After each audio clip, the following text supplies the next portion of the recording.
ना नोद्दिष्टम मतलब उद्दिष्ट त्याग प्रतिमा, एकादश स्थानानि इति, इति मतलब इस प्रकार, एकादश, एकादश मतलब 1 और 10 11 स्थान, ग्रही व्रते गृहस्थों के व्रत हैं, ये 11 प्रतिमाएं गृहस्थों की।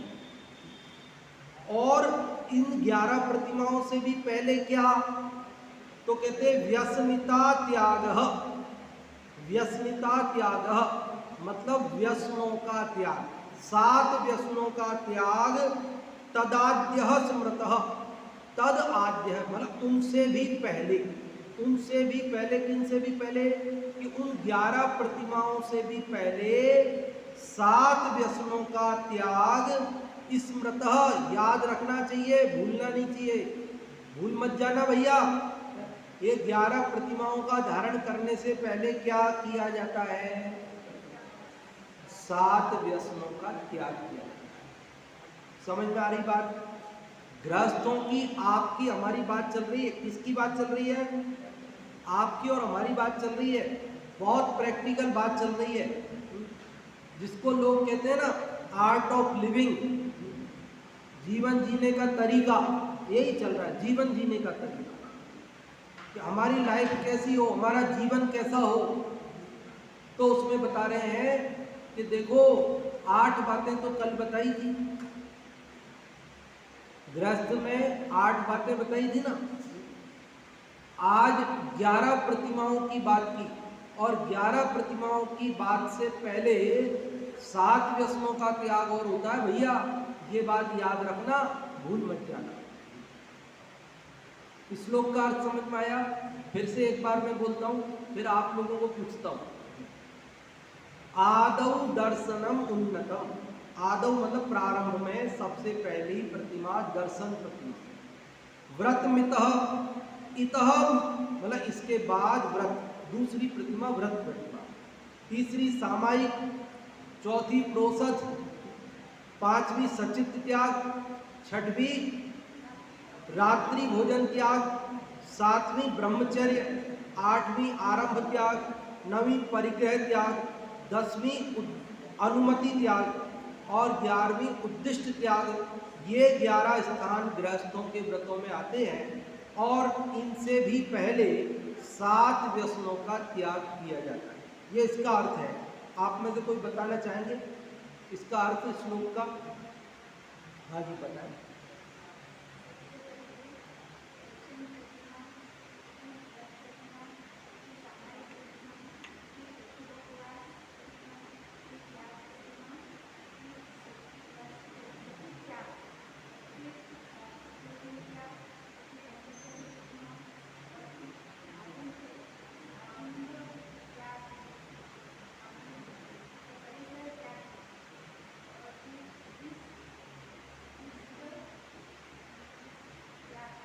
अनुमति क्या?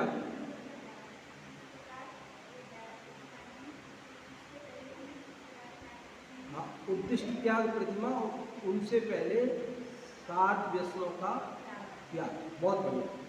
अब अपन हिंदी वाला पढ़ें तो आराम से समझ में आएगा ना। देखो हिंदी वाला पढ़ते हैं। निर्मल सम्यक दर्शन व्रत सामायिक अनुप्रोसधोपवास, सचित वस्तु का त्याग दिवस में भोजन एवं ब्रह्म विलास, आरंभ परिग्रह अनुमति त्याग, उद्देशिक भोजन का भी त्याग। ये 11 स्थान ग्रहण के पूर्व 7 व्यसनों का त्याग।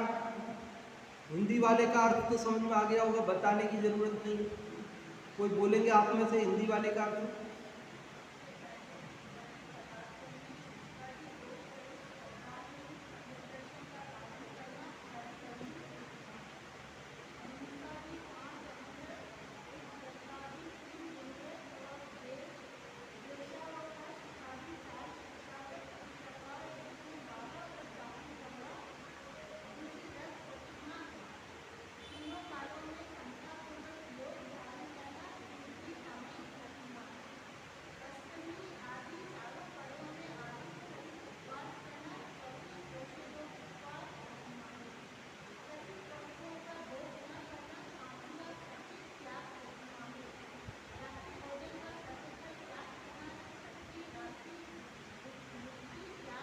हाँ जी, ये जो 11 प्रतिमाओं का स्वरूप है वो यहाँ अर्थ में थोड़ा थोड़ा करके लिखा है। तो समझ में आ रहा है कि सबसे पहले तो कौन सी प्रतिमा है? दर्शन प्रतिमा। तो दर्शन प्रतिमा का मतलब क्या है? के साथ देव दर्शन करने का नियम, इसका नाम दर्शन प्रतिमा है क्या? जब दर्शन प्रतिमा की बात कहते हैं तो लोग क्या समझ लेते हैं? तो जब देव दर्शन करने का नियम ले लिया अपन ने तो अपने दर्शन प्रतिमा हो गए। ऐसा नहीं। दर्शन प्रतिमा किसका नाम है? तो बता रहे सबसे पहले जीवादि पदार्थों में शंकादि दोष रहित श्रद्धालु सम्यक दर्शन का धारण करना। दर्शन मतलब केवल देव दर्शन नहीं बल्कि आत्म दर्शन भी शामिल है, क्योंकि सच्चा परमार्थ से तो आत्मा ही देव है। क्या है? जगत में कहते हैं ना आत्मघाती सो महापापी। क्या कहते हैं? तो साहब जो आत्महत्या करता है वो महापाप करता है, और इसीलिए जो सूतक पातक का विधान चलता है उसमें जन्म का 10 दिन का और मरण का 12 दिन का सूतक होता है, लेकिन आत्मघात करने का कितना सूतक होता है? 6 महीने का। तो दिनों में बात चल रही या महीनों में चली गई? तो ऐसी क्या बात है? तो कह रहे कि साहब उसने आत्मघात किया ना, इसलिए वो महापाप है, और उसके निमित्त से संकल्प विकल्प परिणामों में बहुत ज़्यादा होंगे, इसलिए वो 6 महीने का उसके सूतक लगता है, पातक लगता है, ऐसा कहने में आता है। लेकिन आपको मालूम आत्मघात किसका नाम है? आत्महत्या किसका नाम है? किसको बोलते हैं आत्महत्या? क्या होती है आत्महत्या? अजित भाई, हम तो ये समझते हैं कि कोई व्यक्ति पानी में डूब मरे, कोई व्यक्ति रेल के नीचे कट मरे, कोई व्यक्ति जहर पीकर मर जाए, इसका नाम आत्महत्या है। ये तो है ही, वो नहीं है, मैं ऐसा नहीं कह रहा, लेकिन मैं आत्मा हूं ऐसा स्वीकार नहीं करे, ये भी आत्महत्या है। अरे मैं आत्मा हूं और मैं कह रहा हूं आत्मा, क्या किसने देखा? कौन सा आत्मा? आत्मा तो कुछ होता ही नहीं। आत्मा की हत्या कर दी ना। जो अपने को आत्मा नहीं मानता, जो अपने को शरीर मानता है, उसने आत्मा का घात कर दिया। करा कि नहीं करा घात?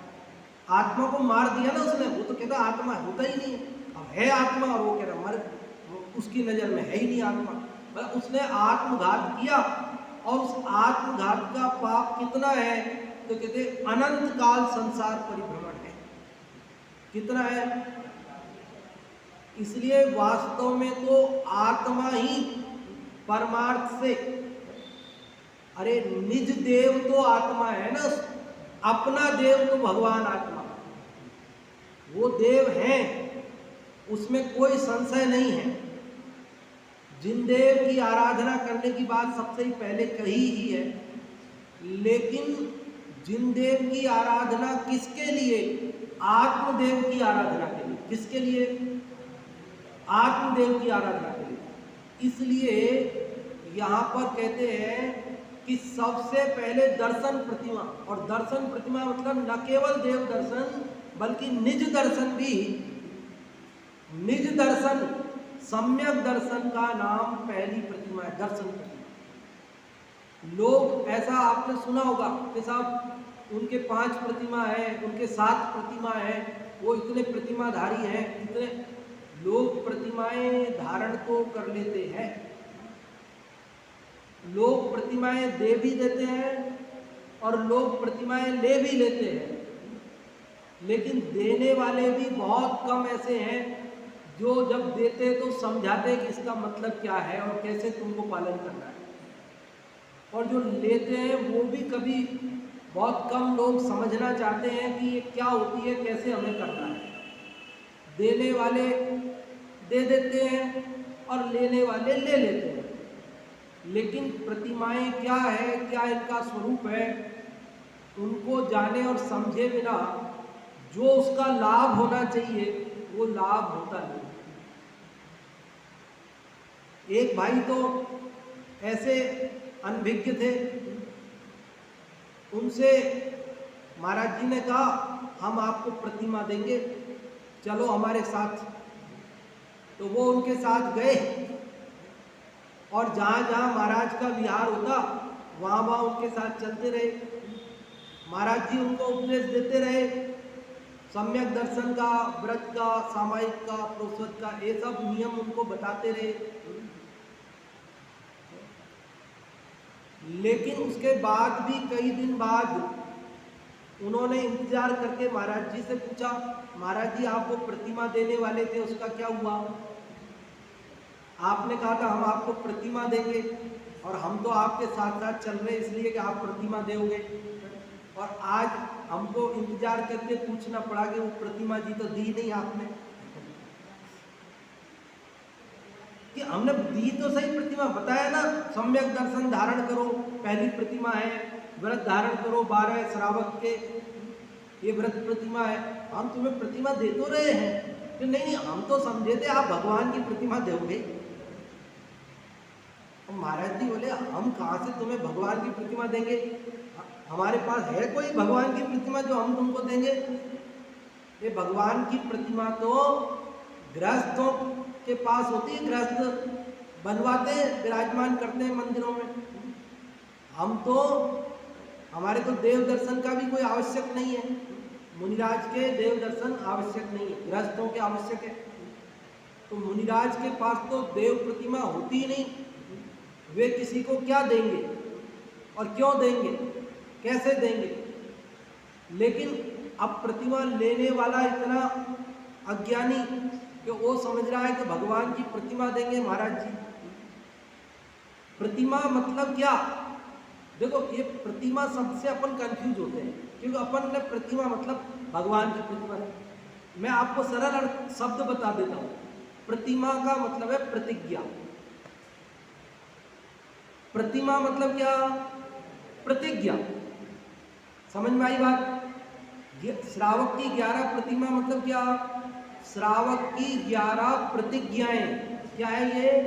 प्रतिज्ञा समझिए ना, प्रतिज्ञा, सौगंध, नियम, उसको कहते हैं प्रतिमा। पंडित बनारसी दास जी ने प्रतिमा की परिभाषा बताई, आप लोगों ने सुनी होगी। वेद ज्ञान जग्यो जहां, भोग अरुचि परिणाम, उदय प्रतिज्ञा को भयो, प्रतिमाता को नाम। बनारसी दास जी ने कहा कि जब जीव को भेद ज्ञान हो जाता है, पर पदार्थों से उसको वैराग्य हो जाता है, तो वो नियम ले लेता है और उसी का नाम प्रतिमा है। क्या कहा उन्होंने?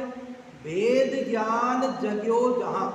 जब जीव को भेद विज्ञान हो जाता है कि मैं तो ज्ञानानंद स्वभावी जीव तत्व हूं, ये शरीर आदि मेरे से भिन्न है, ऐसा जब भेद ज्ञान हो जाता है तो भोग अरुचि, भोगों से अरुचि का परिणाम होता है।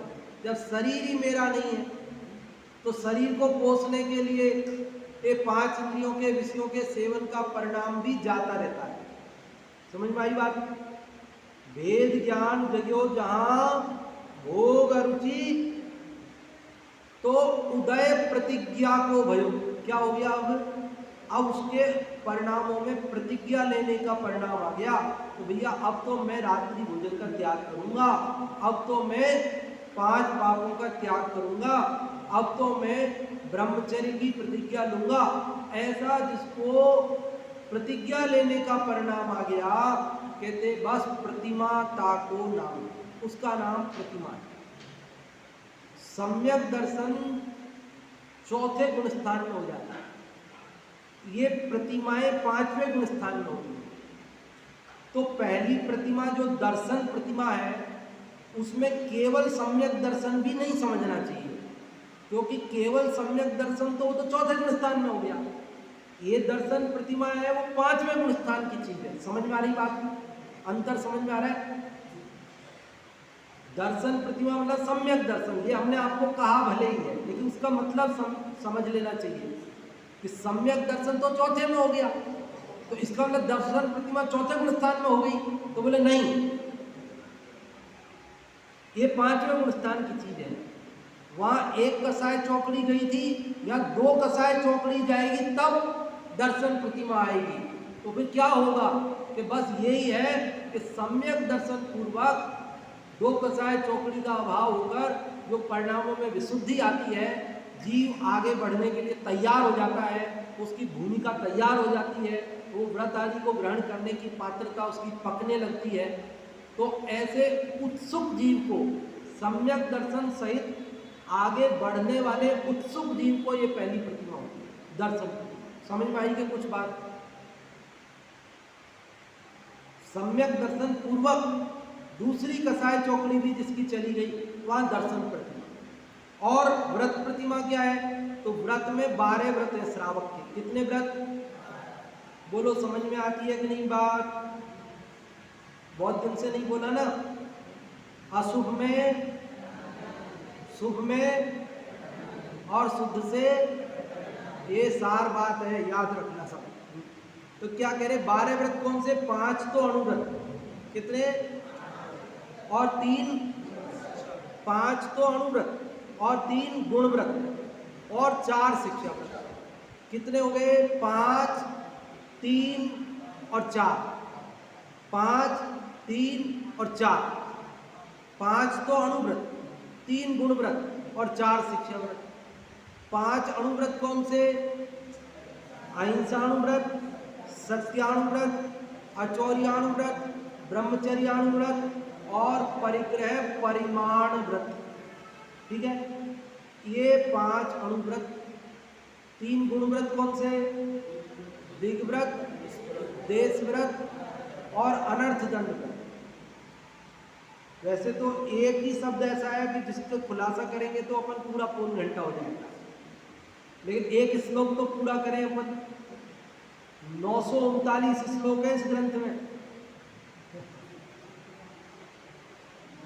मैं तो बहुत जल्दी जल्दी पढ़ना चाह रहा हूँ आपके बीच में, लेकिन अब जब विषय आ गया तो फिर ज्यादा भी जल्दबाजी करने से क्या फायदा? जितना होगा उतना होगा। तो 5 महाव्रत, 5 अणुव्रत, 3 गुणव्रत कौन से? दिग्व्रत, देशव्रत और अनर्थ व्रत।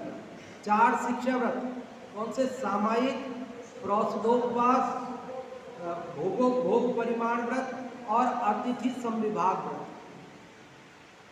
5 अणुव्रत, उनको अणुव्रत क्यों कहते हैं? क्योंकि वे 5 पापों का अणु रूप में त्याग होता है। 5 पापों का पूरी तरह त्याग नहीं होता, 5 पापों का थोड़ा सा त्याग होता है, अणु एक देश त्याग होता है, इसलिए अणुव्रत है। और 3 गुणव्रतों को गुणव्रत क्यों कहते हैं? क्योंकि वो 5 अणुव्रतों में गुणात्मक वृद्धि करते हैं। क्या करते हैं वो? 5 अणुव्रतों में गुणात्मकता, उसमें क्वालिटी लाते हैं। वो 5 अणुव्रतों में क्वालिटी आती है 3 गुणव्रतों में। और 4 शिक्षा व्रतों को शिक्षा व्रत क्यों कहते हैं? क्योंकि वे गृहस्थी में रहते हुए ही मुनि धर्म की शिक्षा देते हैं। क्या देते हैं? गृहस्थी में रहते हुए ही मुनि धर्म की शिक्षा देते हैं, इसलिए उनको शिक्षा व्रत कहते हैं। ऐसे श्रावक के 12 व्रत। समझ में आ गई बात? तो ये धारण करना दूसरी प्रतिमा। कौन सी प्रतिमा? व्रत प्रतिमा। और तीसरी कौन सी है? सामायिक। तीसरी कौन सी?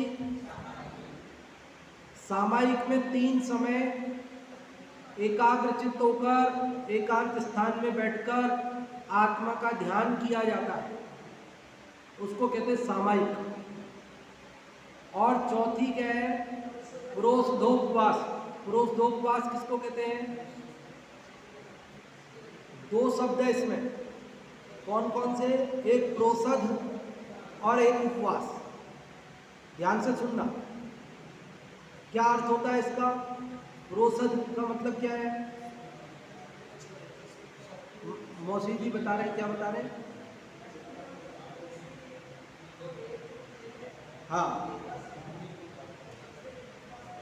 हाँ हाँ, ये तो आपने प्रोसदोपवास का सही स्वरूप बता दिया, पर मैं शब्द से अर्थ पूछ रहा हूँ। प्रोसद का मतलब क्या है और उपवास का मतलब क्या है? उपवास मतलब आत्मा के समीप रहना, ठीक है। और प्रोसद का मतलब,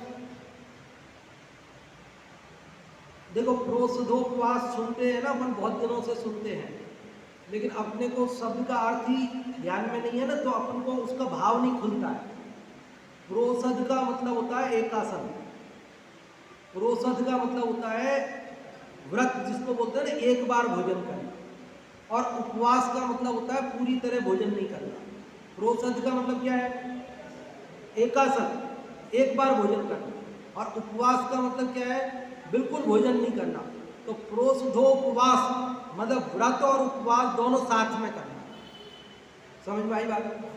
प्रोसधोपवास मतलब एकासन और उपवास दोनों साथ में करना। तो 4 पर्व होते हैं महीने के, 2 अष्टमी 2 चतुर्दशी, तो कैसे साथ में करेंगे?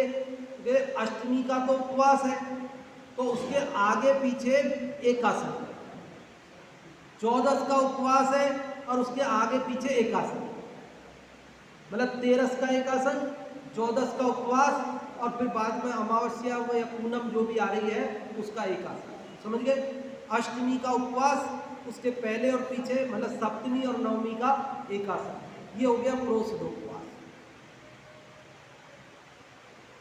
पुरुष वर्ग में बताएंगे प्रोसद का मतलब क्या?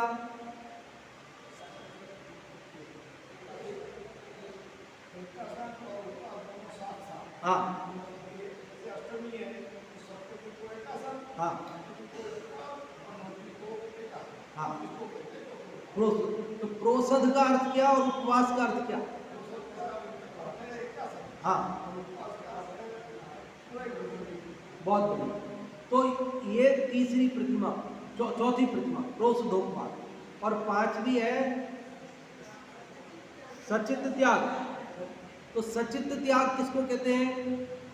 चित्त मतलब जीव और स मतलब सहित, जो जीव सहित पदार्थ है उनका त्याग करना, उसको कहते हैं सचित त्याग करना। क्या समझ में आई? चित्त मतलब जीव और स मतलब सहित, जो जीव सहित पदार्थ है उनको नहीं खाना, उनका त्याग करना, उसे कहते हैं सचित त्याग करना।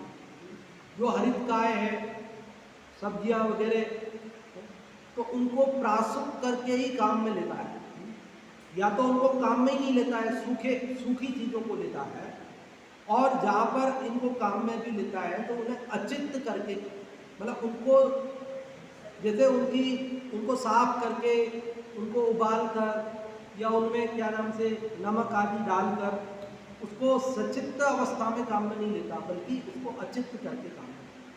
ये सचित त्याग।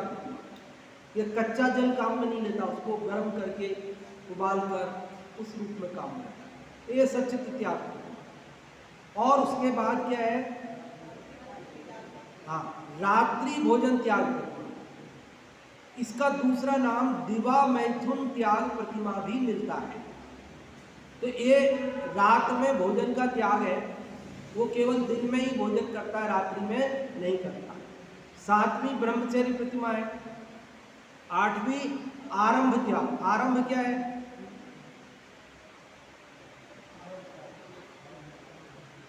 व्यापार करना, नौकरी करना, भोजन बनाना, घर गृहस्थी के काम करना, कमाना, ये सब आरंभ है। क्या है? जो 8वीं प्रतिमा धारण करता है आरंभ त्याग प्रतिमा, वो कमाता भी नहीं है। समझ में आ गई बात? कमाने का त्याग हो गया उसका, क्या पैसा कमाने का त्याग हो गया उसका। आरंभ त्याग वाला दुकान नहीं करेगा। आरंभ त्याग 7वीं प्रतिमा तक दुकान कर सकता, ब्रह्मचारी दुकान कर सकता है, कमा सकता है, कोई दिक्कत नहीं, क्योंकि अभी उसके आरंभ का त्याग नहीं है। लेकिन 8वीं प्रतिमा वाला किसी भी प्रकार धन संग्रह, धन इकट्ठा करना, कोई काम ऐसा नहीं करेगा। और 9वीं परिग्रह त्याग प्रतिमा। तो परिग्रह त्याग मतलब 8वीं में तो उसने कमाना बंद किया था, लेकिन नवी में जो है वो भी परिग्रह का भी वो अब धीरे धीरे त्याग करना चालू कर रहा है। मुनि नहीं बना है, सबका त्याग ही नहीं हुआ है, पर अधिकतर वस्तुओं का वह परिग्रह का त्याग करने लगा है।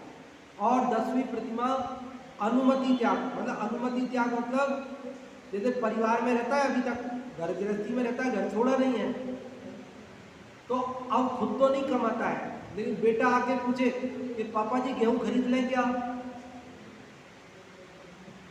पापा जी भाव बढ़ने वाले हैं, आप कहो तो खरीद लें, पापा जी भाव घटने वाले बेच दें क्या, तो वो कोई परमिशन नहीं देता, कोई राय नहीं देता। ये नहीं कहता हाँ खरीद लो, ये नहीं कहता हाँ बेच दो, हाँ मत खरीदो, हाँ मत बेचो, कुछ नहीं बोलेगा। भैया मैं कोई परमिशन नहीं दूंगा, मतलब क्योंकि मैं है सलाह नहीं देगा, अनुमति नहीं देगा, ठीक है। और 10वीं उद्दिष्ट त्याग प्रतिमा, मतलब अब वह उसके उद्देश्य से भी भोजन बनाया जाता है तो भी वह उसे नहीं करता।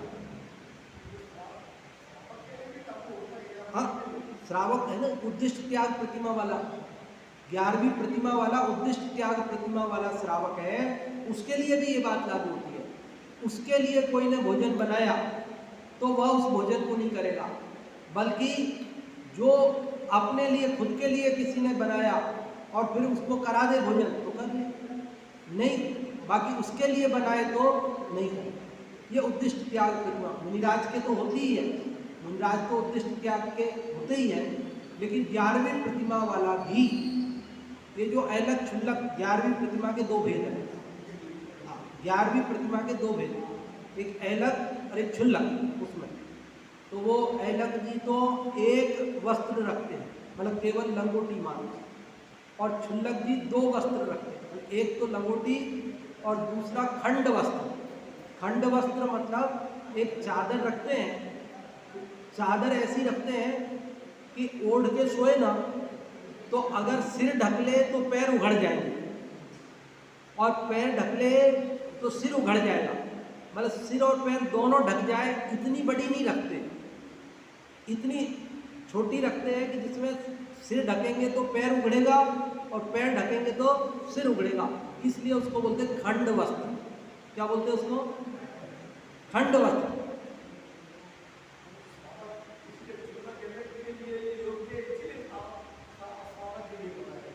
हाँ इसीलिए वो तो ऐलक क्षुल्लक श्रावक ही है, श्रावक ही है, ऐलक क्षुल्लक श्रावक ही है। 5वीं प्रतिमा के धारी है वो, 5वीं प्रतिमा नहीं, 5वें गुण स्थान में 11वीं प्रतिमा के धारी है श्रावक ही। हाँ, ये बात तो आपको मोटा मोटी समझ में आई होगी बात, ठीक है। थोड़ा सा मैं पढ़ देता हूँ यहाँ से और, कि सबसे पहले जीवादि पदार्थों में शंकादि दोष रहित श्रद्धांधु सम्यक दर्शन का धारण करना, ये पहली प्रतिमा है, दर्शन प्रतिमा। अहिंसादि 5 अनुव्रत, थोड़ा जल्दी पढ़ू चलेगा ना अब तो। अहिंसादि 5 अनुव्रत, दिग्व्रतादि 3 गुणव्रत और देशावकाशिक आदि 4 शिक्षा व्रत। देखो ये देशावकाशिक आप सोचेंगे ये तो बताया नहीं आपने, है ना। ये दरअसल क्या है कि जो 3 गुणव्रत और 4 शिक्षा व्रत है, इनके नाम में थोड़ा सा अंतर मिलता है, कहीं कहीं पर इनके नाम में थोड़ा अंतर मिलता है, लेकिन जो ज़्यादा प्रचलित नाम है वो मैंने आपको बताया। इस प्रकार जिसमें 12 व्रत धारण करना दूसरी व्रत प्रतिमा है, तीनों कालों में समता पूर्वक योग धारण करना तीसरी सामायिक प्रतिमा है, अष्टमी आदि चारों पर्वों में आरंभ रहित उपवास करना चौथी प्रोषधोपवास प्रतिमा है। देखो आहार का ही त्याग नहीं है, वहाँ पर कमाने बनाने आदि सबका त्याग करता है, आरंभ त्याग, मतलब कमाने बनाने मतलब बहुत ज़्यादा आरंभ नहीं फैलाता है। सचित्त वस्तुओं का भोग न करना, ये 5वीं सचित्त त्याग प्रतिमा है। रात्रि भोजन का सर्वथा त्याग करना, ये 6ठी रात्रि भुक्ति त्याग प्रतिमा है। आप सोचो कि साहब रात्रि भोजन का त्याग तो तब करेंगे जब हम 6ठी प्रतिमा लेंगे, है। देखो रात्रि भोजन त्याग तो सामान्य नियम है, आवृत्ति के भी होता है, मिथ्या दृष्टि के भी होता है, लेकिन यहाँ उसका कृत कारित अनुमोदना मन वचन काय नाना प्रकार से वह पूरी तरह उसका त्याग करता है, इसलिए वो बात यहाँ पर है। बाकी सामान्य त्याग तो सभी जैनों के होता ही होना ही चाहिए। आजन्म स्वस्त्री तथा परस्त्री दोनों का त्याग करना 7वीं ब्रह्मचर्य प्रतिमा है। किसी प्रकार धनादि का उपार्जन न करना, ये 8वीं आरंभ त्याग प्रतिमा है। धन धान्य दासी दासादि का त्याग करना, ये 9वीं परिग्रह त्याग प्रतिमा है। घर के कामों में और व्यापार में ऐसा करना चाहिए, ऐसा नहीं करना चाहिए इत्यादि अनुमति का न देना, ये 10वीं अनुमति त्याग प्रतिमा है। समझ में आ रही है बात? नहीं आए तो रोक देना। जहां पर अपने उद्देश्य से भोजन न बनाया गया हो, ऐसे गृहस्थों के घर में मौन सहित भिक्षावृत्ति पूर्वक आहार करना, ये 11वीं उद्दिष्ट त्याग प्रतिमा है। अपने लिए बनाया हुआ नहीं, मौन पूर्वक भिक्षावृत्ति पूर्वक दूसरे के यहाँ आहार ग्रहण करते हैं, भोजन करते हैं, उसे 11वीं प्रतिमाधारी। इस प्रकार ये 11 व्रत श्रावकों के होते हैं। और इन सब व्रतों में भी कह रहे ये बात, ये नोट है ये बात सूचना है भैया, ये बात मत भूलना कि इन सब व्रतों में भी सर्वप्रथम सप्त व्यसनों का त्याग अवश्य कर देना चाहिए, क्योंकि व्यसनों का त्याग किए बिना एक भी प्रतिमा धारण नहीं की जा सकती। समझ में आई बात? देखो 7 व्यसनों का त्याग, इनसे भी पहले मतलब एक सामान्य श्रावक के भी 7 व्यसनों का त्याग होना चाहिए। 7 व्यसन क्या होते हैं, क्यों उनका त्याग है कि बात यहाँ आई, वो सब आगे क्रम से खुलासा करने वाले स्वयं पद्मनंदी देव, इसलिए वो बात क्रम में जब आएगी तब पढ़ेंगे। एक बात कहने का विकल्प ये आया कि ये 7 व्यसनों में जुआ, मदिरापान, है ना, मांस भक्षण इत्यादि आता है।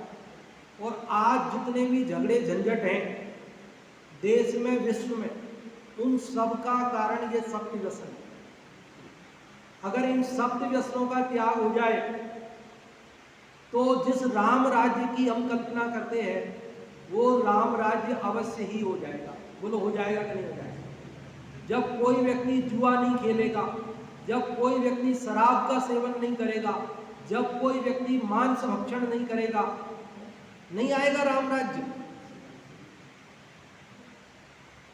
आज ही चर्चा चल रही थी, कोई व्यक्ति कैसे किसी व्यक्ति को मार डालता है, कोई व्यक्ति कैसे किसी का घात कर डालता है, क्योंकि जिसको जीवों के घात करने का, मांस भक्षण का आदत पड़ गई तो वो जीवों को घात करने में अब उसको कोई संकोच नहीं होता। तो वो किसी भी जीव का घात करता है तो वो मनुष्य का भी घात कर सकता है।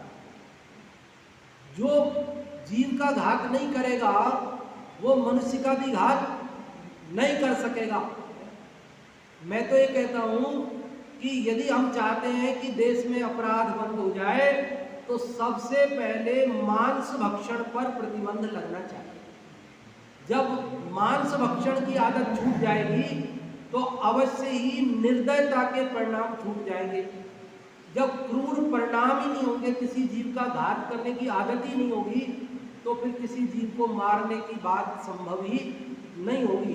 तो बड़े अपराध तो रुक ही जाएंगे। इसलिए वो बातें आगे पद्मनंदी आचार्य देव के उपदेशानुसार अपन आगे करेंगे। अभी का समय आप पूर्ण।